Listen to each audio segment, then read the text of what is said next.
Небольшой огонек есть. Видно через отверстие печки.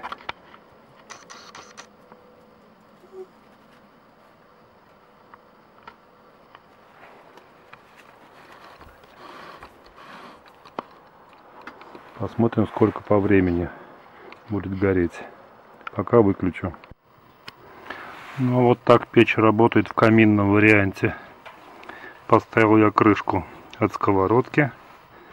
И видно, что там пламя есть. Ну, тяги немного не хватает через эти маленьких два отверстия, которые есть в крышке.